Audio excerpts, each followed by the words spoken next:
네, 오늘 로마서 7장 17절에서 14절까지 말씀을 가지고 죄를 깨닫는 것이 은혜라는 제목으로 우리 같이 함께 말씀을 좀 나누겠습니다. 여러분, 죄를 깨닫는 것이 은혜라고 말하면 여러분은 어떻게 대답하시겠습니까? 네, 정말 죄를 깨닫는 것이 은혜가 맞을까요? 여러분, 죄를 깨닫게 되면 우리 안에 두 가지 사실이 드러나게 됩니다. 첫째는 내가 지은 죄가 무엇인지 드러나게 돼요. 죄가 무엇인지를 알게 되면 내가 지은 죄도 무엇인지 알게 되는 거죠. 또 하나는 내가 지은 죄를 알게 되는 순간 내가 죄인이라는 사실이 드러나게 됩니다. 그럼 여러분, 죄를 깨닫는 것이 은혜라고 했는데 죄를 깨달으면 내 지은 죄가 드러나게 되고 또 내가 죄인이라는 사실이 드러나게 되는데 그래도 죄를 깨닫는 것이 은혜가 될 수 있을까요?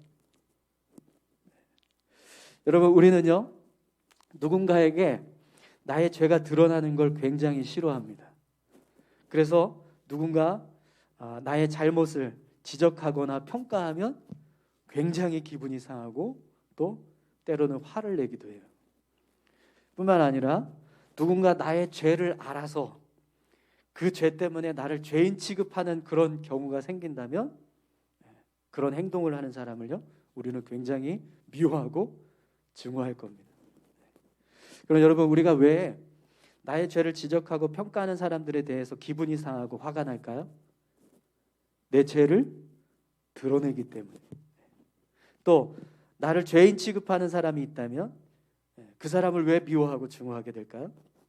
설령 내가 그런 죄를 지었다 할지라도 내 죄가 드러나는 게 싫기 때문입니다. 그럼 여러분, 이런 사실을 생각해서 볼 때 죄를 깨닫는 것이 정말 은혜가 맞습니까? 오히려 죄를 깨닫는 것은 우리의 마음과 심령을 불편하게 하고 또 우리를 힘들게 하는 일이 될 수도 있어요. 그런데도 정말 죄를 깨닫는 게 은혜가 될 수 있을까요? 그럼 여러분, 우리가 왜 죄를 깨닫는 것이 은혜라고 말할까요? 여러분, 우리가 예수님을 믿고 영접할 때 가장 먼저 일어나는 은혜의 역사가 있는데 그게 뭐냐면 바로 죄를 깨닫는 거예요. 내가 지은 죄를 깨닫게 되고 또 내가 죄인이라는 것을 깨닫게 되는 거죠. 그래서 그 깨달음 때문에 우리가 예수님의 십자가를 붙잡을 수 있는 믿음을 얻게 되는 겁니다. 여러분, 죄를 깨닫는 것은 우리의 자존심이 상하는 일이 될 수도 있습니다. 또 우리의 감정을 상하게 하는 일이 될 수도 있고 나를 부끄럽게 하는 일이 될 수도 있어요. 하지만 분명히 죄를 깨달아야 우리는 예수님을 영접할 수 있는 믿음을 얻게 됩니다. 그렇기 때문에 죄를 깨닫는 것은 분명 은혜입니다. 사랑하는 성도 여러분, 죄를 깨닫는 것이 은혜인 줄 믿습니다. 아멘. 그럼 여러분, 우리가 죄를 깨달아야 은혜가 된다면 죄를 깨달을 수 있는 방법은 뭘까요? 우리가 어떻게 하면 죄를 깨달을 수 있을까요? 우리가 죄를 깨닫기 위해서는 여러분 먼저 죄가 뭔지를 알아야 돼요. 그렇지 않습니까? 죄가 뭔지도 모르는데 뭐가 죄인지 모르는 사람이 어떻게 죄를 깨달을 수 있겠습니까? 그죠? 그러면 우리가 죄를 알기 위해서는 어떻게 해야 될까요? 오늘 본문에서 사도 바울이 이제 그 이야기를 하는 거예요. 우리가 죄를 아는 방법이 있다는 겁니다. 어떻게 하면 우리가 죄를 알 수 있는가? 여러분 7절 말씀 한번 보시겠어요? 그런즉 우리가 무슨 말을 하리요? 율법이 죄냐? 그럴 수 없느니라. 율법으로 말미암지 않고는 죄가 죄를 알지 못하였으니 곧 내가 죄를 알지 못하였으니 곧 율법이 탐내지 말라 하지 아니하였더라면 내가 탐심을 알지 못하였으리라. 아멘. 바울은요 사실 앞에서 오늘 본문 말씀 앞부분에서 어떤 이야기를 했냐면 우리는 더 이상 율법에 매여서 사는 사람이 아니라 은혜의 법 아래서 사는 사람이다, 이런 말씀을 했습니다. 율법이 우리를 아무리 올가매려고 하고 우리를 어떤 정죄하려고 하는 일을 해도 우리는 율법이 아니라 예수 그리스도의 십자가를 통해서 자유함을 얻었기 때문에 더 이상 율법에 매이지 않아도 된다, 이런 말씀을 했어요. 그런데 오늘 본문 말씀에서는요, 혹시 이 말씀 때문에 우리가 율법을 무가치한 것으로 여기거나 율법을 악하다고 생각해서는 안 된다라고 말씀합니다. 그러니까 오늘 본문 말씀을 보면 우리가 무슨 말 하리요, 율법이 죄냐? 그럴 수 없느니라, 이렇게 이야기해요. 이 말씀은 율법이 우리를 구원하지 못하게 하고 얽매이는 어떤 그런 도구가 된다 할지라도 율법이 주는 유익이 있다라는 거예요. 그리고 바울은 그 유익을 죄를 깨닫게 하는 것이다라고 말씀합니다. 오늘 본문 말씀을 보면 이런 말씀을 하죠. 율법으로 말미암지 않고는 내가 죄를 알지 못하였으니 곧 율법이 탐내지 말라 하지 아니하였더라면 내가 탐심을 알지 못하였으리라, 이렇게 말씀합니다. 바울이 율법이 없었다면 자신의 마음속에 있는 탐심이 죄라는 걸 알지 못했다라는 거예요. 바울의 마음에 탐심이 있었어요. 그런데 율법에서 탐내지 말아라, 이렇게 말씀하시는 그 말씀이 있었기 때문에 탐심이 죄구나, 이걸 깨달았다라는 거죠. 여러분 8절도 한번 보시겠어요? 그러나 죄가 기회를 타서 계명으로 말미암아 내 속에 온갖 탐심을 이루었나니 이는 율법이 없으면 죄가 죽은 것임이라. 아멘. 바울은요, 우리 안에 율법이 없으면 온갖 죄된 것들이 우리 마음에 가득 차게 된다라는 말씀을 합니다. 내 안에 탐심이 있었는데 그 탐심이 율법이 없다면 죄가 그런 탐심이 내 안에 가득 차게 된다는 거예요. 온갖 그런 탐심들, 막 그냥 뭐 한 가지만 탐하는 게 아니라 막 여러 가지 탐심들이 막 내 안에서 가득 차게 된다라는 거죠. 그래서 바울이 율법이 없으면 죄가 죽은 것임이라, 이런 말씀을 해요. 여러분, 죄가 죽었다는 게 무슨 뜻일까요? 우리 안에 있는 죄가 사라졌다는 뜻일까요? 아니에요. 이 말씀은요, 죄를 죄로 여기지 못해서 죄가 있는지 없는지도 모르면서 살아간다는 겁니다. 그럼 여러분, 우리 안에 죄가 있는지 없는지조차 모르면서 살아가게 되면 어떤 일이 벌어질까요? 죄를 죄로 여기지 못하게 되는 거예요. 죄에 대해서 무감각해지는 삶을 살아가게 된다는 거죠. 폴 워셔라는 목사님이 계신데요, 이분이 한 교회에서 설교를 다 마치고 그리고 기도를 하려고 하는데 갑자기 9살 정도 되는 꼬마 아이가 강대상을 향해서 막 부들부들 떨면서 그렇게 앞으로 나오더랍니다. 그래서 이 목사님이 무슨 일이니, 왜 그러니, 이렇게 물어봤대요. 그랬더니 이 아이가요, 저처럼 사악한 죄인도 구원받을 수 있나요? 이런 대답을 하더랍니다. 그래서 목사님이요, 내가 무슨 잘못을 했는데 그러니, 이렇게 물었더니 그 아이가 하는 말이요, 엄마 말을 안 들었어요 라고 대답을 하더랍니다. 이 이야기를 들은 모든 성도들이요, 다 함께 웃었답니다. 엄마 말을 안 들은 것이 그렇게 떨면서 고백할 만한 죄라고 생각하지 않았기 때문이죠.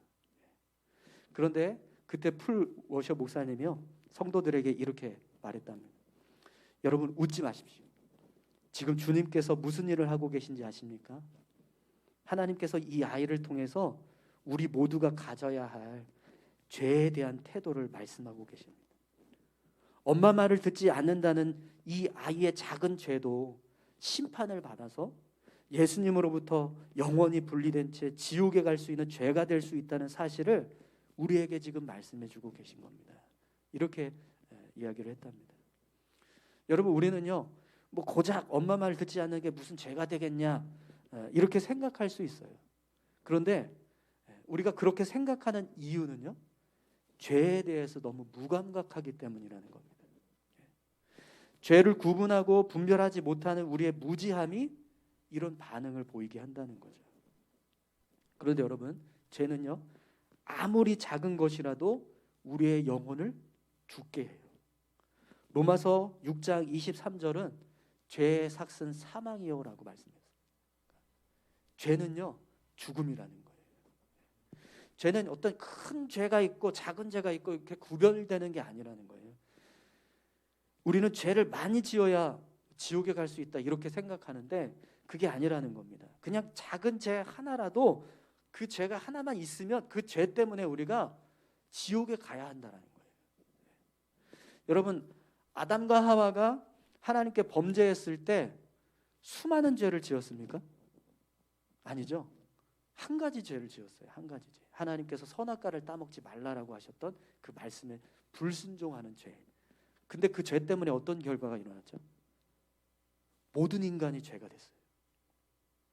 아담 이후부터 태어나는 모든 사람들이 죄인으로 태어난 한 번의 죄 때문에 이런 엄청난 결과를 초래하는 일이 벌어졌다는 거죠. 그러니까 죄는요, 그만큼 아주 강력하다는 겁니다. 여러분, 이렇게 죄는 우리를 죽음에 이르게 하는 아주 무서운 거예요. 그런데 우리는 그런 죄에 대해서 잘 모른다는 거예요. 왜냐하면 말씀을 우리가 등한히 하기 때문에, 하나님의 율법을 우리가 잘 알지 않기 때문에, 율법을 모르니까, 말씀을 모르니까 죄를 죄로 여기지 못하면서 살아가게 된다는 거예요. 그래서 여러분, 오늘 바울이 우리에게 이런 말씀을 합니다. 9절 말씀 함께 보겠습니다. 전에 율법을 깨닫지 못했을 때에는 내가 살았더니 계명이 이름에 죄는 살아나고 나는 죽었도다. 아멘. 네. 여러분, 바울은요, 율법을 깨닫지 못했을 때 내가 살았더니라는 말씀을 해요. 이 말씀은요, 우리가 율법을 모르고 살 때는 내 안에 있는 어떤 죄된 본성이 막 활개를 치면서 살았다는 거예요. 그러니까 내가 살았다는 게 진짜 내 생명이 살아난 게 아니라 내 자아, 육신의 자아, 이 육신의 자아가 율법을 모르니까 막 살아서 막 이렇게 불쑥불쑥 튀어나오는 거예요. 네. 여러분, 우리가 말씀을 기억하지 못하고 하나님 은혜 안에 없을 때 우리의 모습을 한번 생각해 보세요. 우리의 입술에서 어떤 말들이 튀어나옵니까? 막 분노, 막 욕, 증오, 이런 것들이 막 튀어나오잖아요. 그것처럼 내가 살았다라는 겁니다. 그럼 여러분, 계명이 이름에 죄는 살아나고 나는 죽었도다라는 말씀을 하고 있는데, 그럼 이 말씀의 뜻은 뭘까요? 내 안에 있는 죄들을 알게 되면서 계명이 나한테 오게 되고 내가 하나님의 말씀을 깨닫게 되니까 내 안에 있는 죄가 뭔지를 알게 되더라는 거예요. 그러니까 내 죄된 본성이 어떻게 돼요? 말씀에 의해서 다스려지는 겁니다. 죽게 된다는 거죠. 네. 여러분, 우리가 하나님의 말씀을 알게 되면 우리의 죄된 자아가 말씀에 의해서 다스려지게 되고, 또 그렇게 되면 우리의 영혼은 죄로부터 자유함을 얻게 될 줄 믿습니다. 네. 그런데 여러분, 이렇게 율법이 주는 유익도 있지만 한편으로 율법을 지나치게 붙잡으면 반대의 결과가 일어나기도 합니다. 우리 10절 11절 말씀 한번 보겠습니다. 생명에 이르게 할 그 계명이 내게 대하여 도리어 사망에 이르게 하는 것이 되었도다. 죄가 기회를 타서 계명으로 말미암아 나를 속이고 그것으로 나를 죽였는지라. 아멘. 네. 여러분, 율법은 분명히 우리에게 죄가 무엇인지를 알게 하며 우리 영혼을 의로운 삶을 살 수 있도록 인도해 주는 역할을 해요. 그런데 문제는 그 율법을 지나치게 붙잡게 되면 오히려 내 영혼이 율법에 매여서 죽게 된다는 거예요. 율법을 지키며 살아가야 되는데 우리가 삶을 살아가다 보면 어떻게 살죠? 말씀대로 살지 못하잖아요. 그러면 그 말씀을 지키지 못하는 것 때문에 내가 어떻게 되죠? 계속 위축되고 또 그 말씀의 어떤 그런 결과들로 인해서 두려움을 갖게 됩니다. 그러니까 이것이 나를 죽게 하는 어떤 도구가 된다는 거예요. 그래서 율법주의에 빠지지 말라고 이야기하는 이유가 여기에 있습니다. 그럼 여러분, 우리가 율법을 어떻게 사용해야 할까요? 하나님의 말씀을 그러면 우리가 어떻게 사용을 해야 될까요? 죄를 깨닫고 우리의 영혼을 경건에 이르게 하는 도구로 써야 합니다. 율법이 내 영혼을 구원하는 도구가 아니라 내 영혼을 죄로부터 멀리하게 하고 경건에 이르게 하는 도구로 쓰여지도록 그렇게 율법을 대해야 한다라는 거예요. 그래서 여러분 사도 바울이 오늘 본문 12절 13절에서 이런 말씀을 하고 있습니다. 우리 다 같이 한번 읽어볼까요? 준비 시작. 이로 보건대 율법은 거룩하고 계명도 거룩하고 의로우며 선하도다. 그런즉 선한 것이 내게 사망이 되었느냐? 그럴 수 없느니라. 오직 죄가 죄로 드러나기 위하여 선한 그것으로 말미암아 나를 죽게 만들었으니 이는 계명으로 말미암아 죄로 심히 죄되게 하려 함이라. 아멘. 바울은 율법을 거룩하고 의롭고 선한 것이다 이렇게 말씀합니다. 그렇기 때문에 우리가 율법을 지키며 살아갈 때, 하나님의 말씀을 따라서 살아갈 때 우리의 영혼은 죄를 깨닫게 되고 또 죄를 멀리하는 삶을 살게 된다는 거예요. 뿐만 아니라 하나님의 말씀을 의지해서 삶을 살아가면 우리의 삶이 의와 선을 행하는 삶이 된다라는 거죠. 여러분 분명 율법은요, 하나님의 말씀은 우리의 영혼을 거룩하게 하는 도구인 줄 믿습니다. 그렇기 때문에 여러분 말씀을 완성하신, 율법을 완성하신 우리 예수님을 붙잡고 말씀을 의지해서 살아가는 우리 모두가 되기를 소망합니다. 그러면 우리의 영혼이 거룩한 삶을 살게 될 줄 믿습니다. 우리 종교개혁을 이루었던 마틴 루터 아시죠? 이 마틴 루터가요, 예수님을 믿기 전에 아주 특별한 회개 과정을 거쳤었다고 해요. 사실 이 마틴 루터는요, 이제 이 당시에 이제 종교개혁이 일어나기 전이니까 천주교의 사제였습니다. 근데 굉장히 아주 경건한 사제였어요. 그런데 이 마틴 루터가 성경을 읽다가 하나님의 거룩하심을 깨닫게 됩니다. 하나님의 거룩하심을 깨닫게 되니까 자신이 가지고 있는 죄된 모습이 너무나 분명하게 드러나게 되더라는 거예요. 그래서 자신이 가지고 있는 죄된 모습이 드러나기 시작하니까 막 괴로움이 몰려오더라는 겁니다. 어느 정도 그가 자신의 죄 때문에 괴로워했냐면 마틴 루터가요, 이런 음성이 막 계속 들렸대요. 마틴 루터야, 죄는 하나만 있어도 지옥에 간다. 100가지 1000가지가 아니라 단 하나의 죄라도 영원한 지옥으로 가기에 충분하다. 이런 말씀이, 이런 음성이 계속 그 마음을 계속 때렸다는 거예요. 그래서 그가 얼마나 자기 죄에 대한 그런 괴로움이 있었냐면 매일 가서 고해성사를 했답니다. 자기 안에 있는 아주 깊은 마음속 깊은 곳에서부터 그렇게 숨어 있었던 죄들이 막 다 깨달아지니까 매일 막 기억날 때마다 고해성사를 하러 가는 거예요. 그러니까 고해성사를 받는 사제가 마틴 루터한테 이렇게 이야기를 했답니다. 형제님, 다음부터는 고백할 가치가 있는 큰 죄를 짓고 와서 고백하십시오. 이렇게 이야기를 했대요. 그만큼 이제 고해성사를 너무 많이 했다는 거예요. 루터의 마음에 죄에 대한 그 깨달음이 너무 깊으니까 끊임없이 자기 죄를 해결하고자 하는 그런 갈망이 넘쳐났었다라는 거예요. 그런데 여러분, 이런 죄에 대한 깨달음이 있고 또 그것을 해결하고자 하는 갈망이 있으니까 결국에는 어떻게 되었어요? 예수님을 믿게 되고 십자가를 붙잡는 은혜를 얻게 되었다라는 겁니다. 그리고 마틴 루터는요, 종교개혁을 이루는 그런 귀한 사역을 감당하게 됩니다. 여러분, 분명 죄를 깨닫고 아는 것은요, 우리의 영혼을 살리는 길인 줄 믿습니다.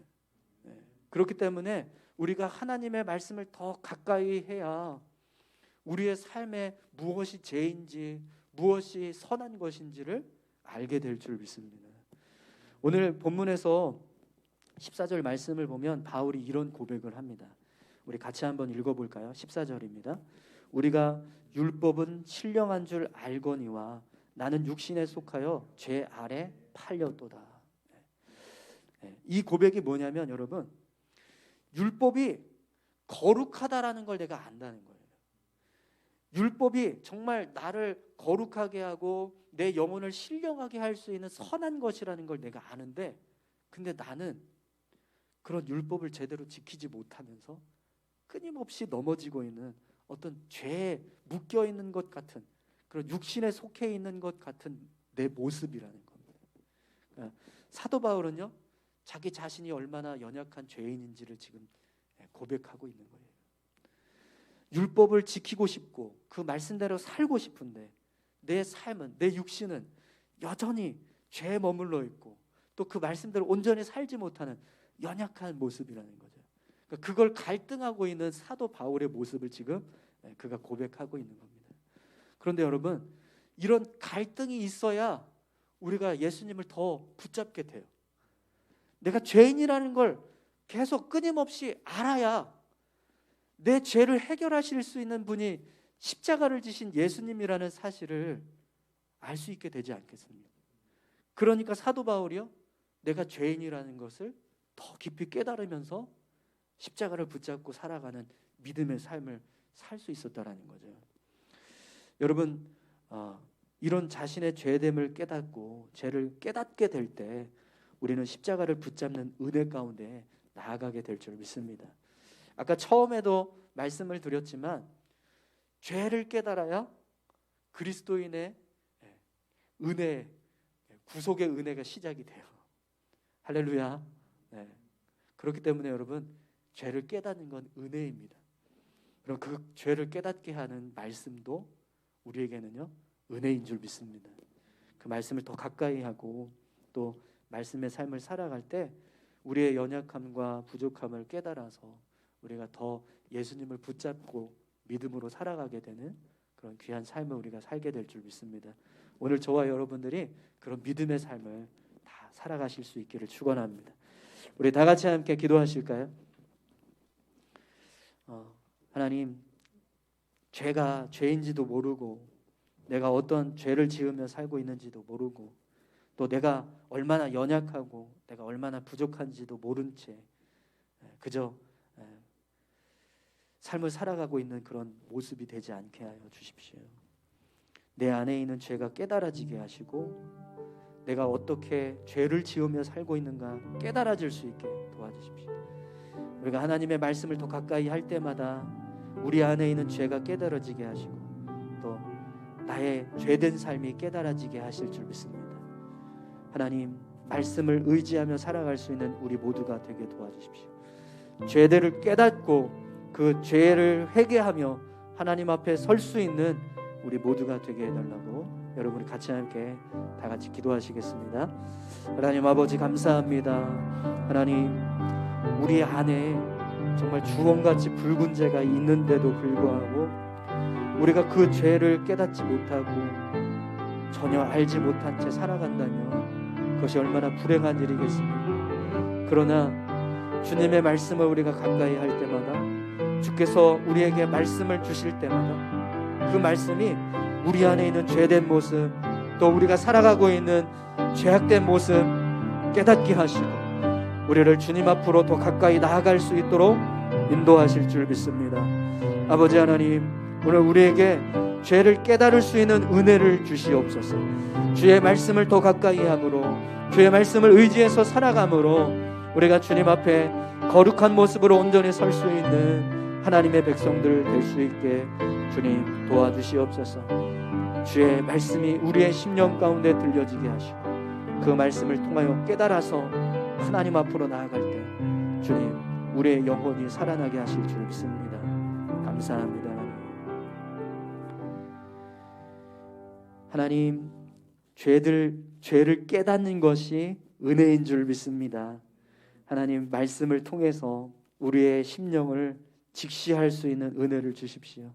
내 안에 어떤 죄가 있는지, 내가 어떤 연약한 자인지 하나님 깨달을 수 있게 하시고 또 주님 그 깨달음을 통해서 우리를 구원하시는 예수님 붙잡고 믿음으로 살아갈 수 있는 우리 모두가 되게 하여 주시옵소서. 하나님, 말씀이 우리에게 죄를 깨닫게 하는 도구가 되는 줄 믿습니다. 말씀이 우리의 삶을 거룩하게 하고 경건케 하는 능력을 우리에게 주는 줄 믿습니다. 하나님, 그 말씀을 더 가까이 하고 붙잡으면서 살아갈 수 있게 주님 도와주시옵소서. 감사드리며 예수님 귀하신 이름으로 기도드립니다. 아멘.